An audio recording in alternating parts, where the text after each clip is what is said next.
She stole that medal, the officer said, his voice cutting through the chilly October air as every conversation in the town square came to a sudden stop. The words floated above the crowd like a storm cloud, drawing curious eyes toward the elderly black woman sitting quietly in a well-worn wheelchair beside the Veterans Memorial. Grace Robinson didn't argue. She didn't raise her voice. She simply lifted her tired eyes toward the young officer and asked, almost gently, "May I tell you where I found it?" But no one seemed interested in hearing her answer. Around them, fallen maple leaves drifted across the brick walkway, while the bronze statue of a soldier cast a long afternoon shadow over the polished stone plaza. A few people slowed their pace, phones halfway raised before uncertainty convinced them to lower them again. The town had always been proud of its peaceful reputation. Moments like this didn't belong here. The silver medal rested quietly inside Grace's wrinkled hand, catching the pale sunlight. It wasn't flashy. It wasn't expensive. But someone nearby insisted it had disappeared only minutes earlier during preparations for the annual Veterans Day ceremony. A volunteer coordinator hurried across the square, breathing hard. "Officer, that's the medal we've been looking for." The young policeman nodded with growing confidence, though uncertainty flickered briefly across his face. "Ma'am, I'm going to need you to come with us while we sort this out." Grace looked down at the medal again. Her fingers carefully brushed away a speck of dirt, as though she were afraid to damage something precious. "I was hoping its owner would come back," she answered softly. It was lying beside the bench. Her calmness only seemed to deepen the misunderstanding. Another officer rolled a patrol vehicle closer to the curb, its lights flashing silently without urgency, reflecting against nearby storefront windows. Children carrying tiny American flags stopped beside their parents. An elderly veteran standing near the memorial removed his cap, watching with quiet concern. Grace recognized the look immediately. She had seen it before. It was the expression people wore when they wanted to believe the best, but feared they were already too late. She sighed almost invisibly, folding the medal inside both hands as though protecting someone else's memory instead of defending herself. 25 years had carved gentle lines into her face, but they had never managed to erase the quiet dignity behind her eyes. Those eyes had witnessed hunger, loneliness, impossible choices, and miracles no newspaper had ever written about. Yet standing before strangers who knew nothing about her life somehow felt heavier than any hardship she had survived before. The younger officer crouched beside her wheelchair, trying to sound reassuring. "If there's been a misunderstanding, we'll clear everything up." Grace offered him the smallest smile. "I hope so, son." She had called him son without thinking. It was simply how she spoke to young people. The word lingered between them for a second before distant footsteps echoed across the square. Fast, determined. Two men in dark suits pushed through the gathering crowd from opposite directions at nearly the same moment. Neither seemed interested in the whispers surrounding the memorial. Neither looked at the flashing patrol car. Their attention locked instantly onto Grace. One of them called out before he was even close enough to catch his breath. "Please don't move her." His voice carried across the plaza with unexpected authority. The second man reached Grace first, dropping to one knee beside her wheelchair. His eyes searched her face with unmistakable concern. "Mom, are you all right?" A ripple of confusion swept through the crowd. Several people exchanged puzzled glances. Grace looked at both men, and despite everything happening around her, warmth slowly replaced the worry in her tired expression. The younger officer frowned. "You know this woman?" The first man stood tall, adjusting the navy blue tie that had twisted during his sprint across the square. His answer came without hesitation. "Know her." He looked back at Grace with eyes filled by 25 years of gratitude. "Everything we are began with her." No one standing beneath the golden autumn trees realized that the story unfolding before them had started inside a tiny one-bedroom apartment a quarter-century earlier, when a disabled woman everyone overlooked made one impossible decision that would quietly change 3 lives forever. Before we continue, if you enjoy powerful stories that reveal the strength of the human spirit and the choices that shape our lives, subscribe to Narralight. Every story has a lesson, every choice has a consequence, and sometimes the smallest moment changes everything. Now, let's see what happens next. 25 years earlier, before anyone in that quiet town knew her name, Grace Robinson unlocked the door to apartment 3B with both hands because one shoulder had never fully recovered from the car accident that changed her life forever.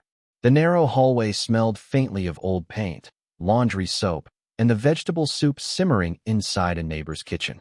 She pushed her wheelchair carefully across the worn wooden floor, avoiding the loose board near the entrance that always creaked louder than the rest. The apartment measured barely 600 square feet. One bedroom, one bathroom, a tiny kitchen where two cabinet doors refused to close all the way.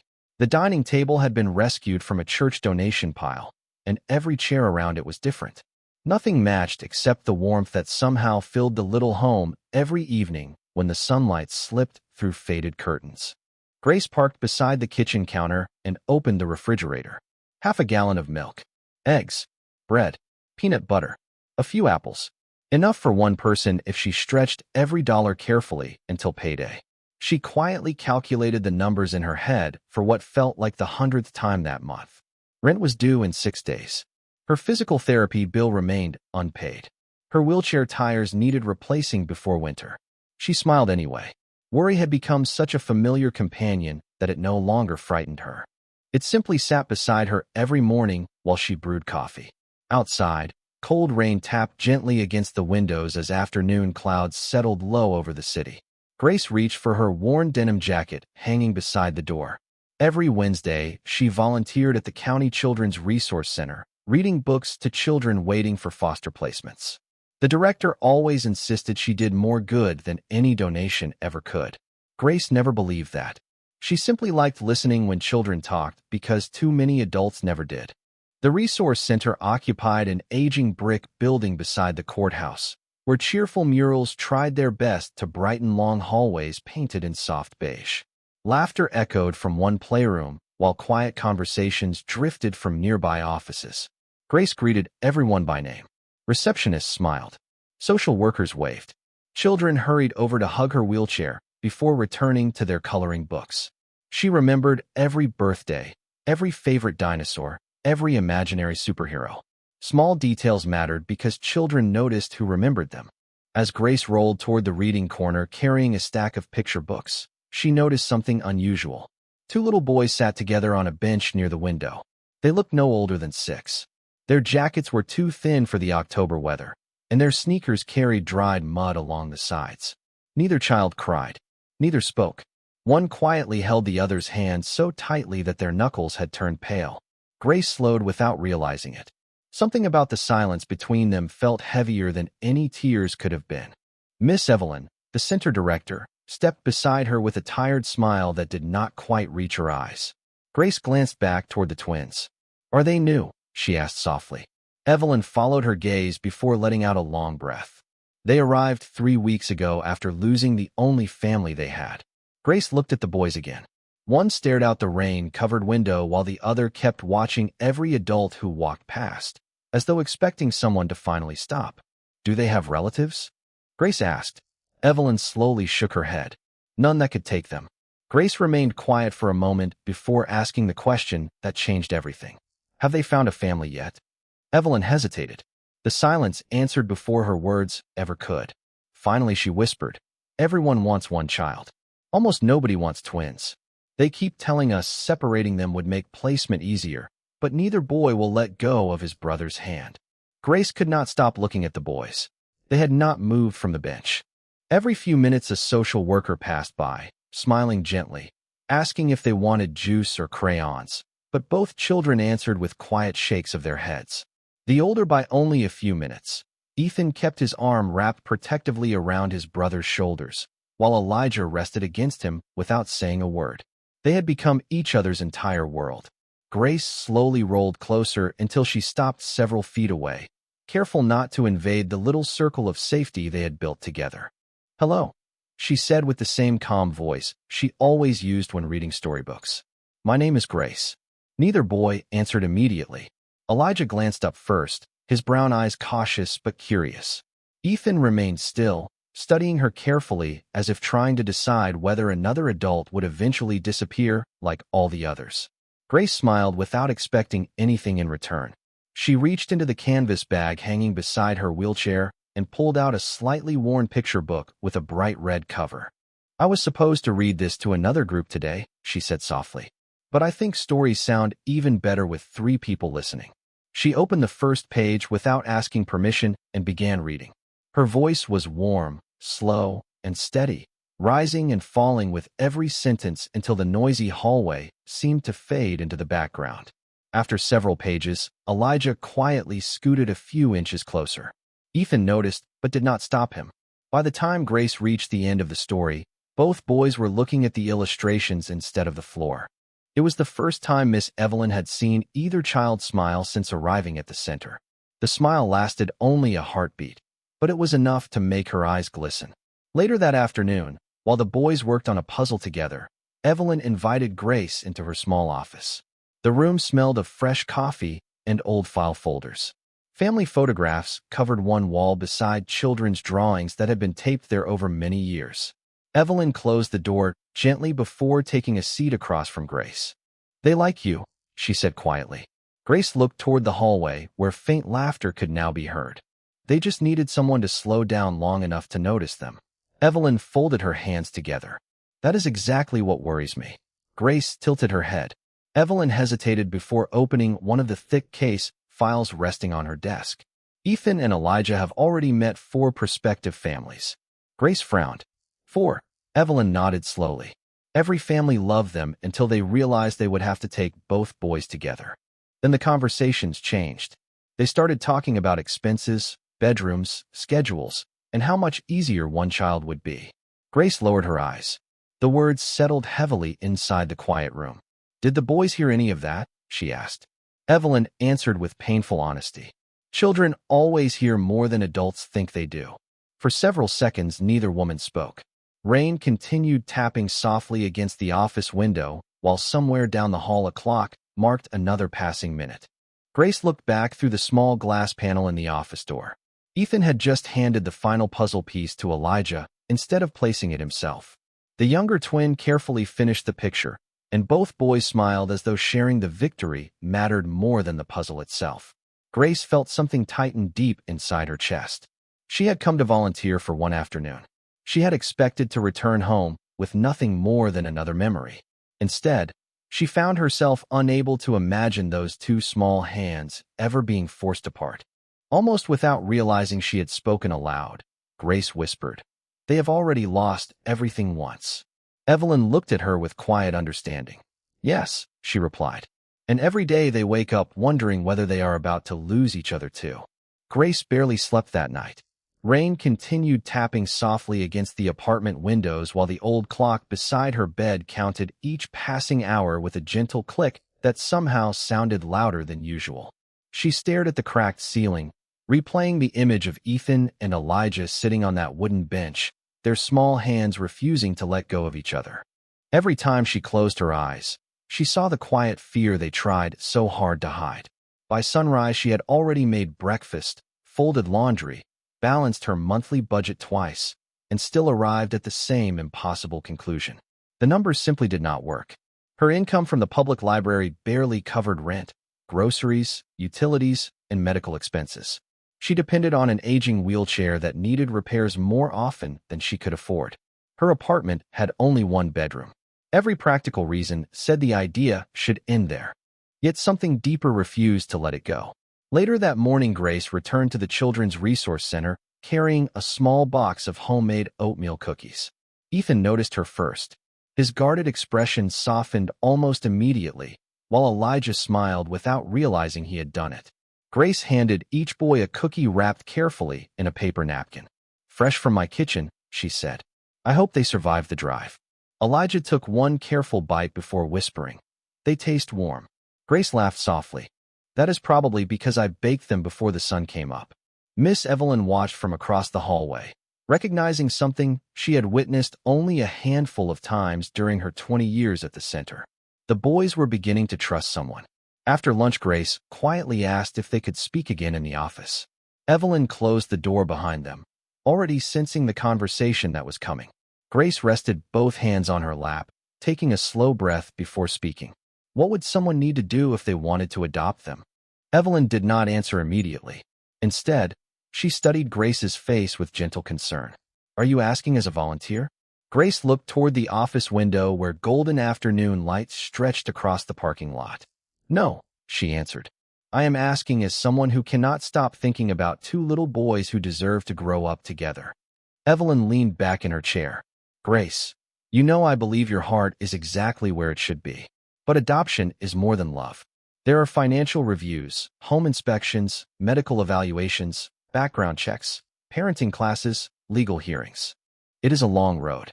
Grace nodded. "I know." Evelyn hesitated before continuing.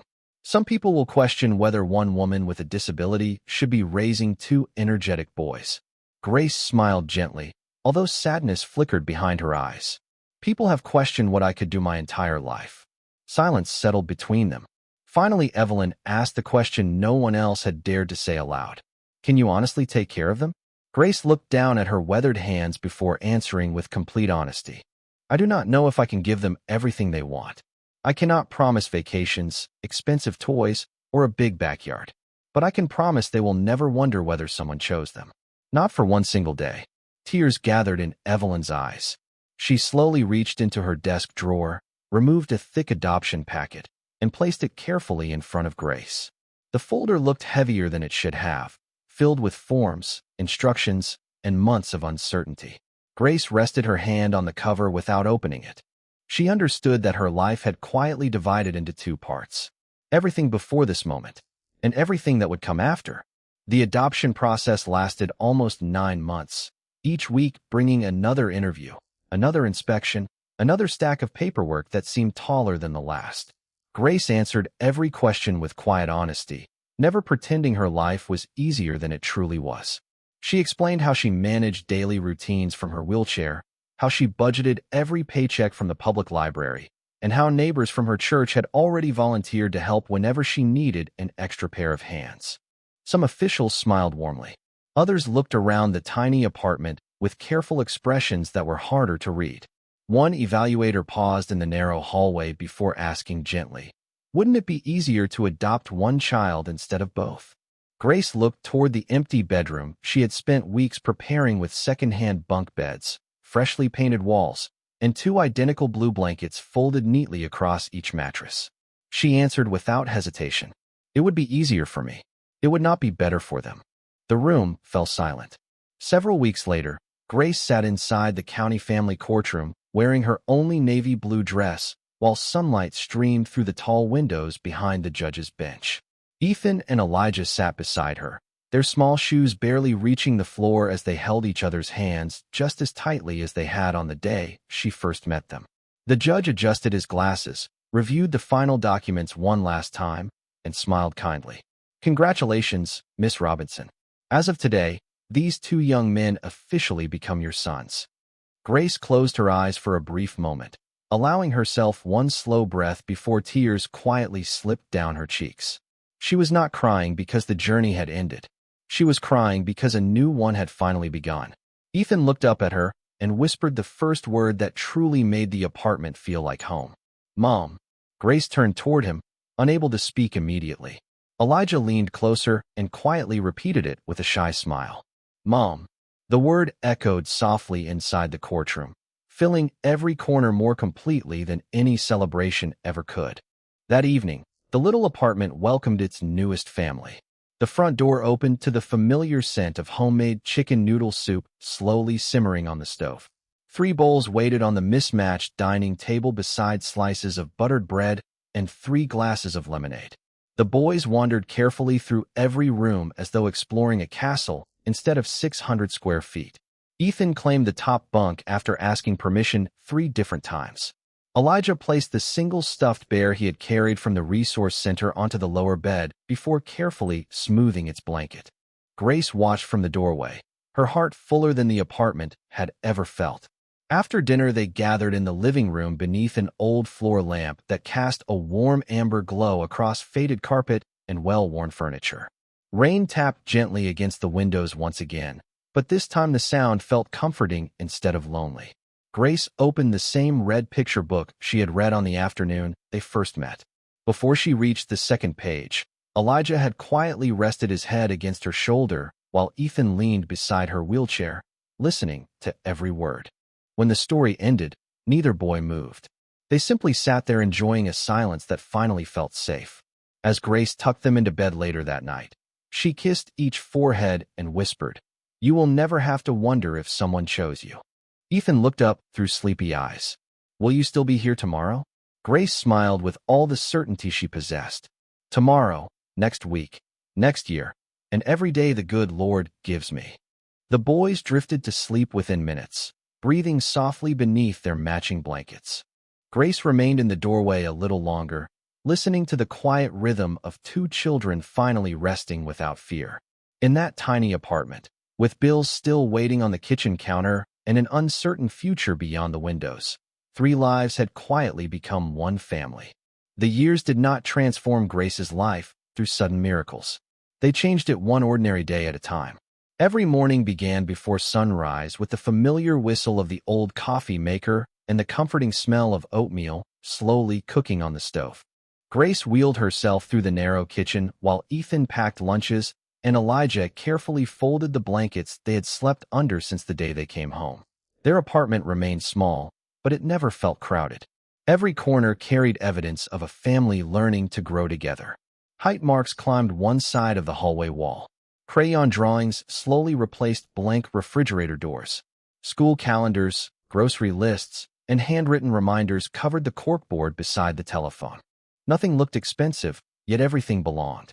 Grace worked full-time at the public library, greeting every visitor with the same patient smile that had first earned the trust of two frightened little boys. After work, she accepted extra evening shifts, organizing donated books for community sales, often returning home after dark with tired shoulders and sore hands. On weekends, she repaired torn clothing instead of buying new outfits, carefully stitching patches onto jeans until they looked almost new again. The boys noticed everything, even when she believed they were too young to understand. They saw her quietly skip dessert whenever groceries became too expensive. They noticed how she always claimed she was full after serving them the last piece of chicken. More than once, Ethan caught her pretending to enjoy a cup of tea while the boys finished the final sandwiches. He never said anything. He simply remembered. Winter brought heating bills that stretched every dollar beyond its limit. Summer brought wheelchair repairs that always seemed to arrive at the worst possible moment. One December evening, the apartment suddenly lost electricity during a heavy snowstorm. The heater fell silent, leaving only the sound of wind brushing against the windows. Elijah looked around nervously. "What do we do now?" Grace smiled as though nothing unusual had happened. She pulled an old camping lantern from the closet, lit it carefully, and placed it in the middle of the dining table. Warm golden light filled the room. Then she reached beneath the cabinet and brought out a deck of playing cards that had belonged to her late father. "Power comes in many forms," she said with a gentle grin.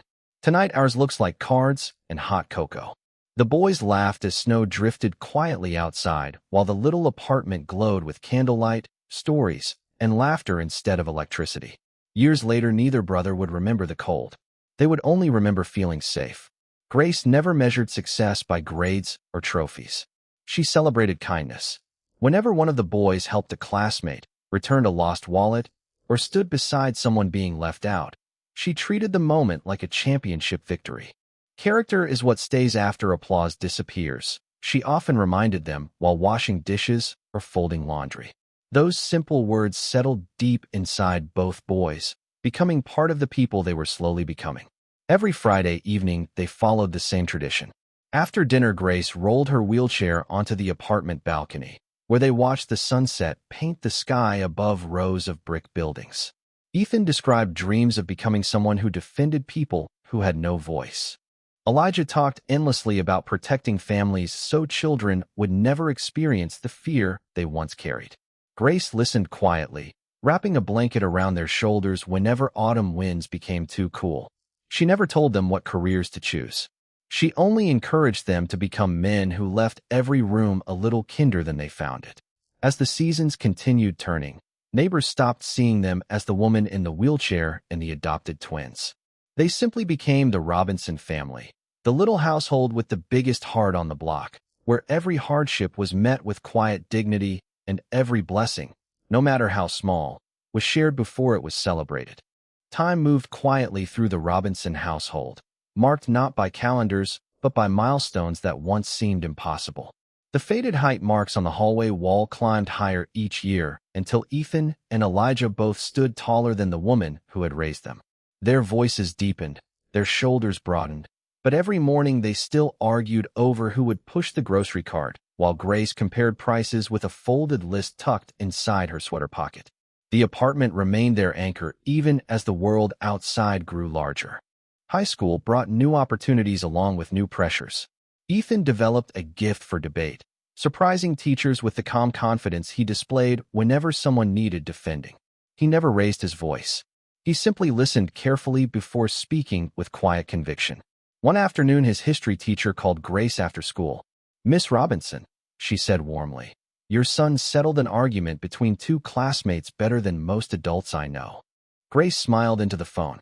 "That is because he learned early that people hear you better when they feel respected." Elijah found his own path on the football field, not because he dreamed of fame, but because he loved discipline. His coach noticed something unusual from the first practice. Elijah always stayed behind to help younger players gather equipment before leaving. "Where did you learn that?" the coach asked one evening as the sun disappeared behind the stadium lights. Elijah shrugged with a quiet smile. "At home, nobody finishes until everybody is ready." The answer stayed with the coach long after practice ended. Money remained tight despite Grace working harder than ever. College brochures slowly filled the kitchen table beside unpaid utility bills and library notices. One evening, Ethan quietly calculated tuition costs on an old calculator while Elijah stared silently through the apartment window. Grace noticed the worry before either boy spoke a word. She rolled beside the table and gently placed two envelopes in front of them. Each contained a modest college savings account she had quietly built over years by saving spare change, birthday money, tax refunds, and countless personal sacrifices. Ethan looked inside before immediately shaking his head. "Mom, you needed this money." Grace reached across the table and covered his hand with hers. "I did need it," she answered softly. "I needed it to become your future." Neither brother could find words. Several weeks later, both boys received scholarship letters. Ethan earned admission to one of the state's top law schools after completing his undergraduate studies with honors. Elijah accepted an appointment into a respected federal law enforcement training program, inspired by years of wanting to protect families the way someone once protected his. The night before they left home, rain once again tapped softly against the apartment windows just as it had on the evening they first slept there. 3 suitcases stood beside the front door. Grace prepared homemade macaroni and cheese, fried chicken, and peach cobbler, insisting every important journey deserved a proper meal. They laughed through dinner, shared old stories, and argued playfully about who had been the Messier child. But when bedtime finally arrived, silence settled over the apartment. Ethan walked into the narrow hallway and gently rested his hand against the faded pencil marks showing their childhood heights. Elijah joined him without speaking. Grace watched from her wheelchair, her eyes glistening beneath the warm kitchen light. "You remember what I always told you?" she asked quietly. Ethan smiled. "Character is what stays after applause disappears." Elijah nodded. "And home is the place that teaches you who you are." Grace's smile trembled slightly as she looked at the 2 boys who had become remarkable young men. "No," she whispered. "Home is the people who remind you who you are, even after you leave." The apartment fell silent once more, but this time it was the peaceful silence of hearts strong enough to let go because love had already given them everything they needed. The years passed with remarkable speed, but Grace never allowed success to become a reason for distance. Ethan called every Sunday evening without fail, whether he was buried beneath law books or preparing for another examination. Elijah rarely ended a day without sending a message asking if she had remembered to eat dinner or take her medication. Their lives had expanded far beyond the little apartment, yet somehow every important conversation still began with the same question. "How are you doing, Mom?" Grace always answered the same way. "Better now that I hear your voices." She never mentioned the stiffness growing worse in her hands or the extra time it now took to move from her wheelchair into bed. She never spoke about the medical appointments she quietly postponed because she preferred spending money on visiting her sons instead. Pride had never interested Grace, but protecting the people she loved always had. One crisp autumn afternoon, 25 years after she first met the twins, Grace volunteered at the annual Veterans Day ceremony in the town square. She had done it every year since retiring from the library, helping arrange flowers, greeting visitors, and making sure elderly veterans always found a comfortable place to sit.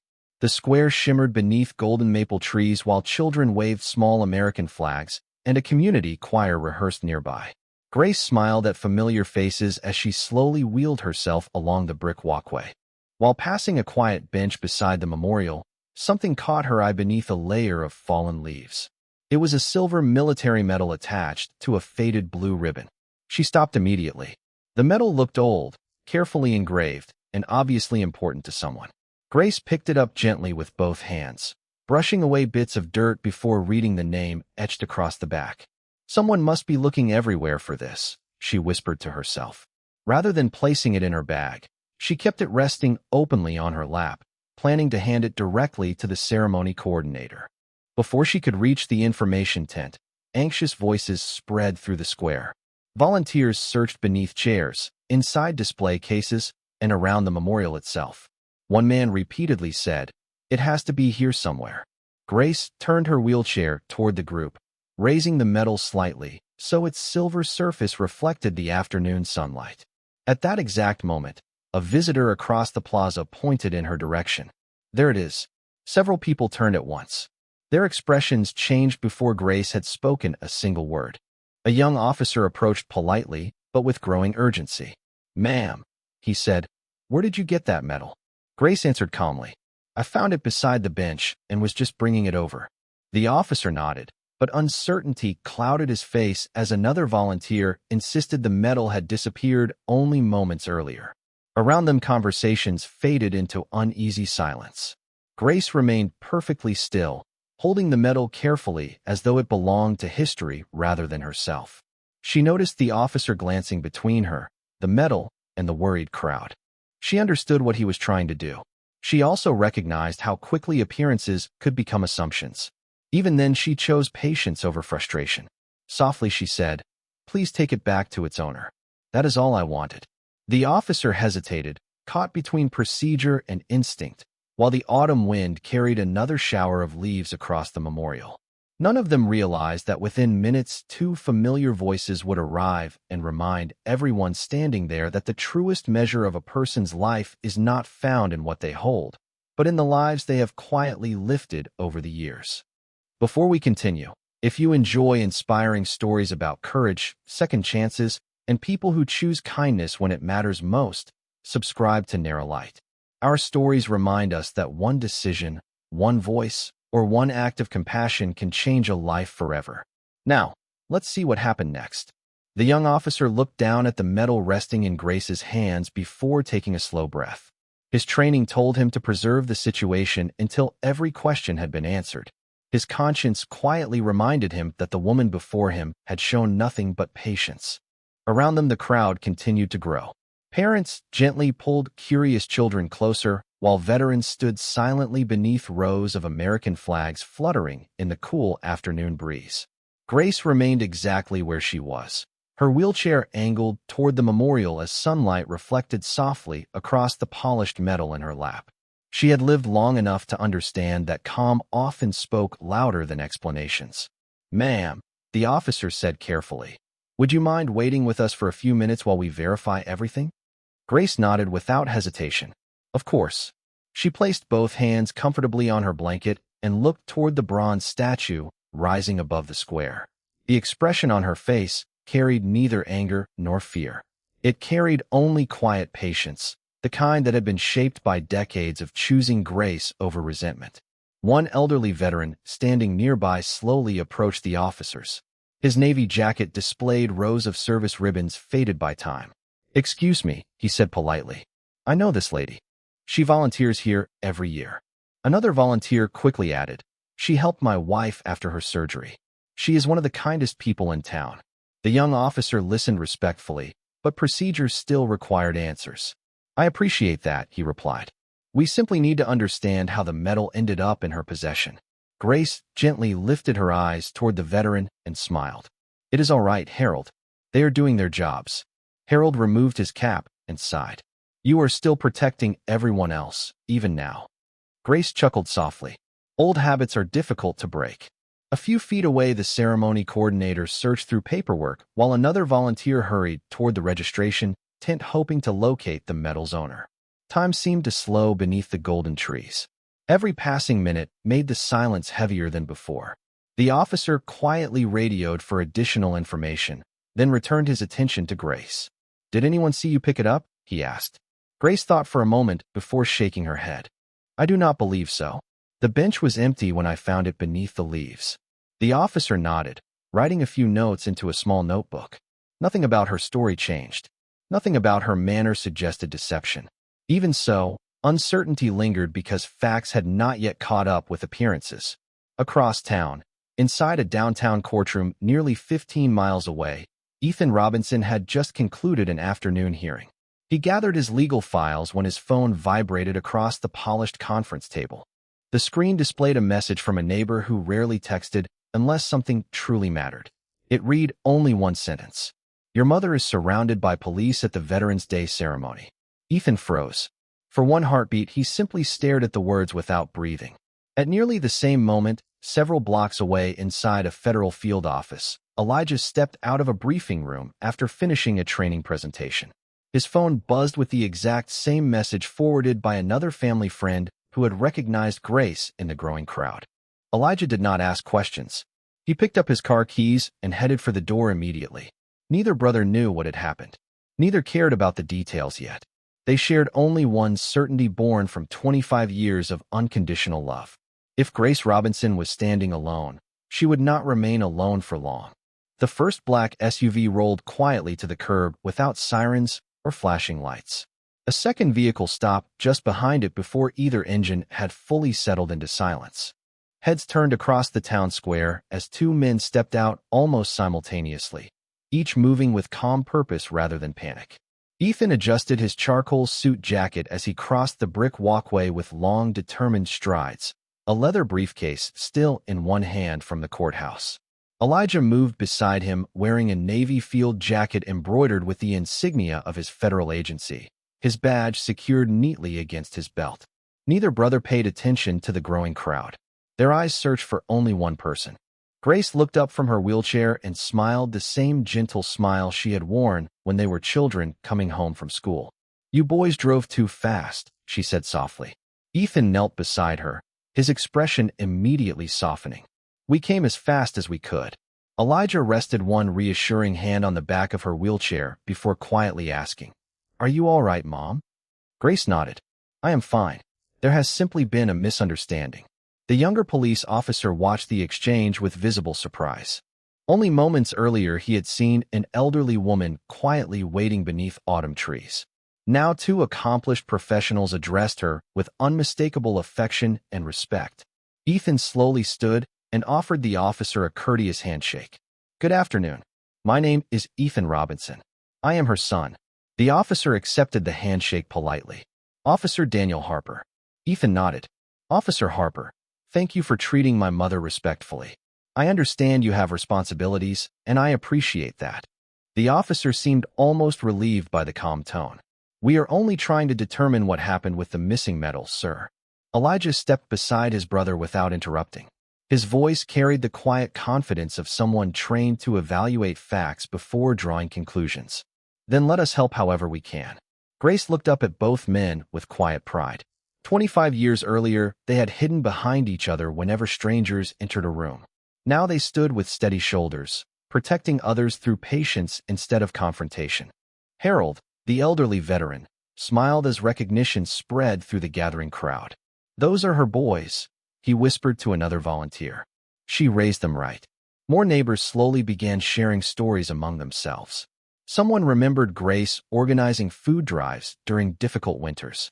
Another recalled how she had spent years reading to children at the library. A retired teacher quietly mentioned that both young men had once received scholarships after graduating at the top of their classes. The atmosphere gradually shifted. Curiosity replaced suspicion. Respect slowly replaced uncertainty. Officer Harper glanced toward Grace before speaking again. Ma'am, you said you found the medal near the bench. Grace nodded. Yes, sir. It was beneath the leaves beside the memorial. I planned to return it as soon as I found the coordinator. Ethan opened his briefcase and removed a small notepad. Officer, would it help if we identified the exact location where she discovered it? Harper looked grateful for the suggestion. It certainly would. Elijah had already begun quietly observing the square. His trained eyes noticed details others overlooked. Fallen leaves had drifted across several walkways since the ceremony preparations began. Temporary barriers had recently been moved. Volunteers continued carrying folding chairs between tents. It was entirely possible the medal had slipped unnoticed from its display long before Grace ever arrived. Before anyone could continue, the ceremony coordinator hurried back across the plaza carrying a clipboard while another elderly man followed several steps behind, his breathing uneven and his eyes fixed on the silver medal resting gently in Grace's hands. The moment he saw it, emotion filled his face. "That is my father's medal," he whispered. The entire square fell silent once again.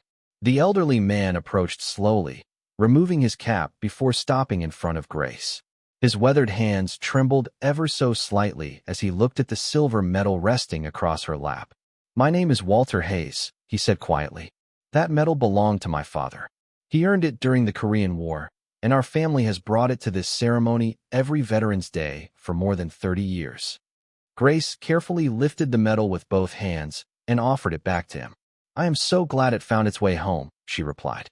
Walter accepted it with remarkable care, holding it close to his chest before taking a long breath. "Thank you."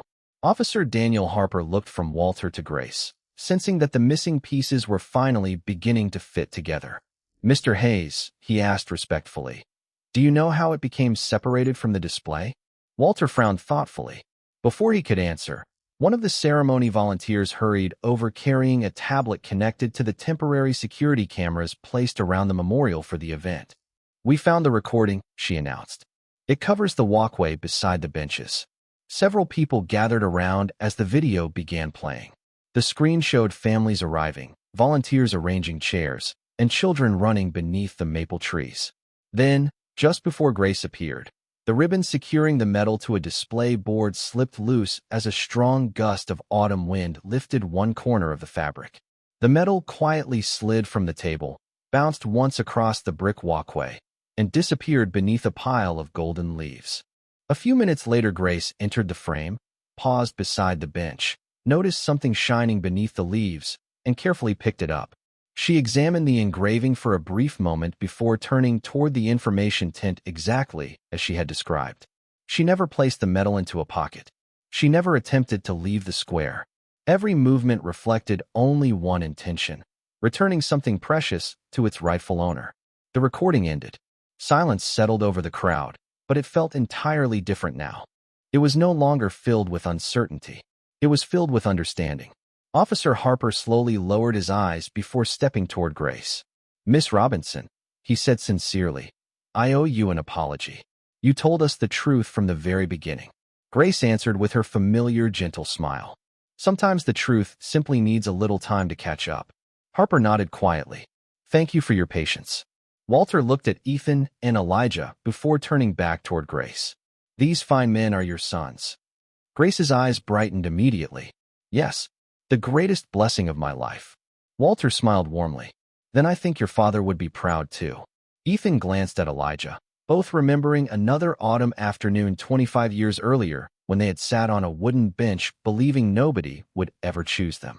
Now they stood watching the woman who had changed their lives receive the respect she had quietly earned over decades without ever asking for recognition. Harold stepped forward and placed one gentle hand on Walter's shoulder. "You almost lost a medal today," he said softly, "but all of us almost overlooked something even more valuable." Walter looked around at the gathered neighbors before nodding in agreement. "A medal honors one act of courage," he said. "A life like hers honors thousands." Officer Daniel Harper removed his cap and stood silently for a moment before speaking again. His voice was no longer carrying the careful authority of an officer managing a situation. It carried the humility of a man who had just learned an unforgettable lesson. "Miss Robinson," he said, "thank you for showing us patience when it would have been understandable to show frustration. I hope you can accept my apology." Grace looked at him with the same gentle expression she had worn since the beginning of the misunderstanding. "There is nothing to forgive," she answered softly. "Every day asks us to choose whether we leave people with more fear or more kindness. Today gives us another chance." Her words settled across the quiet square more deeply than anyone expected. Even the children who had been chasing one another only minutes earlier now stood quietly beside their parents. Walter Hayes carefully fastened his father's metal back onto the display case before turning toward the microphone prepared for the Veterans Day ceremony. He paused, looked at the event organizer, and asked one simple question. "May I say something before we begin?" The organizer nodded immediately. Walter stepped onto the small wooden platform overlooking the memorial while autumn sunlight reflected across rows of white folding chairs. He cleared his throat once before addressing the gathering crowd. "Every year we come here to remember courage," he began. "Most of us think courage only belongs to battlefields or history books. But sometimes courage looks very different. Sometimes it looks like an elderly woman quietly picking up something that does not belong to her because she hopes to return it. Sometimes it looks like spending your entire life choosing kindness when nobody is watching." He turned toward Grace, who looked almost embarrassed by the attention. "Many of us know her as the woman who volunteered at the library, helped our neighbors, or greeted veterans with a smile. Today I learned something even greater." Walter's voice softened. "She raised two boys who became men the entire community can be proud of." Ethan and Elijah exchanged a brief glance before Ethan slowly stepped beside the platform. He had argued countless cases inside courtrooms, but this felt entirely different. He looked first at Grace before speaking. "When my brother and I were 6 years old, nobody wanted to adopt two frightened little boys. It would have been easier to choose one child. My mother chose both." Elijah joined him, standing quietly on the opposite side. "She never measured us by what we could achieve. She measured us by how we treated people who could do nothing for us. Every lesson we carry into our work began in a one-bedroom apartment with a woman who believed character mattered more than comfort." A gentle murmur spread through the audience as neighbors looked at Grace with new understanding. Ethan continued, his voice steady but filled with gratitude. "People often congratulate us for becoming successful. The truth is much simpler. We only became who we are because someone looked at two unwanted children and decided we were already enough." Grace lowered her eyes, blinking away tears she had hoped no one would notice. She had never expected recognition. She had only wanted her boys to grow into good men. Standing beneath the golden trees, surrounded by neighbors whose lives had quietly crossed hers over decades, she realized that the greatest reward had never been the careers they built or the titles they earned. It was hearing the values she had whispered around a tiny kitchen table, now spoken aloud by two men who had made those values their own. For the first time that afternoon, the applause that followed did not celebrate success. It celebrated the quiet power of a life lived with unwavering compassion. The ceremony ended as the afternoon sun settled lower behind the maple trees, washing the town square in a warm amber glow that made every bronze statue and every American flag seemed softer than before. Families slowly gathered their chairs, children folded tiny flags with surprising care, and neighbors lingered a little longer than usual, exchanging quiet conversations that no longer centered on the missing medal. Instead, they spoke about Grace Robinson. They remembered the books she had read to their children at the library, the casseroles she quietly delivered when illness visited their homes, the handwritten birthday cards she never forgot to mail, and the countless moments of kindness that had slipped unnoticed into ordinary days. Grace listened without interrupting, almost embarrassed by the attention. She had never considered any of those things extraordinary. To her, kindness had simply been another way of showing up. As the crowd gradually dispersed, Ethan knelt beside her wheelchair once again. "Ready to go home, Mom?" Grace smiled with the same warmth she had carried for decades. "Home sounds wonderful." Elijah gently took hold of the wheelchair handles while Ethan walked beside them toward the parking lot. The three moved slowly beneath the falling leaves, not because they were in a hurry, but because none of them wanted to rush the quiet peace that had settled over the afternoon. The drive back to the apartment felt familiar despite the passing years. They followed the same streets they had traveled countless times when the boys were young, passing the old grocery store where Grace had stretched every dollar, the public library where she had spent so much of her career, in the neighborhood park where two frightened little boys had once learned to laugh without looking over their shoulders. When they reached the apartment building, Ethan unlocked the front door while Elijah carried in a small paper bag from the local bakery. The apartment had changed very little. The furniture was older now. The wallpaper had faded in places. The hallway still carried the pencil marks, showing how two little boys had grown into men. Grace wheeled herself toward the kitchen, smiling as she noticed the same mismatched chairs surrounding the table. "I suppose we should have replaced these years ago," she joked. Elijah laughed. "Not a chance. They are part of the family." Ethan opened the bakery bag and placed 3 slices of apple pie on a small plates. The scent of cinnamon filled the tiny kitchen, blending with the familiar smell of coffee that seemed permanently woven into the walls after so many years. They ate slowly, talking about ordinary things instead of the events at the memorial. They discussed neighbors, favorite recipes, old family stories, and whether the maple tree outside the balcony looked taller than last year. It felt exactly the way Grace had always hoped life would feel. Simple, safe, full. After dinner, she rolled onto the small balcony where the evening sky glowed with shades of orange and deep blue. Ethan and Elijah stood quietly beside her, just as they had done before leaving for college many years earlier. None of them spoke for several minutes. They simply watched the first stars appear above the rooftops while a cool breeze carried the scent of autumn through the neighborhood. Finally, Grace broke the silence. "Do you remember the first night you slept here?" she asked softly. Elijah smiled without looking away from the sky. "I remember asking if you would still be here in the morning." Ethan nodded. "And you promised you always would." Grace reached for each of their hands, her fingers older now, but still steady enough to remind them of home.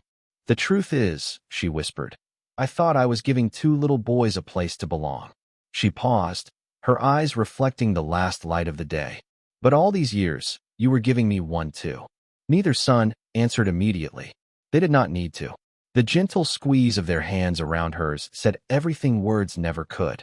Below them, the town continued with its ordinary evening routines, unaware that inside one small apartment, 3 lives had completed a circle that began with a frightened pair of brothers and one woman who refused to let them face the world alone. Grace had never become wealthy. She had never sought recognition. She had simply chosen compassion when it was inconvenient, hope when circumstances argued otherwise, and love when others saw only limitations. In the end, it was never the medal that mattered. It was the quiet legacy left inside 2 grateful hearts, proving that a single act of kindness can echo across a lifetime and return when it is needed most. If this story meant something to you, subscribe to Narralight for more powerful stories that remind us to look beyond appearances, challenge prejudice, and never underestimate the impact of doing what's right. Because sometimes, the smallest act of courage creates the biggest change. Thank you for watching. Remember, the world changes one choice at a time. We'll see you in the next story.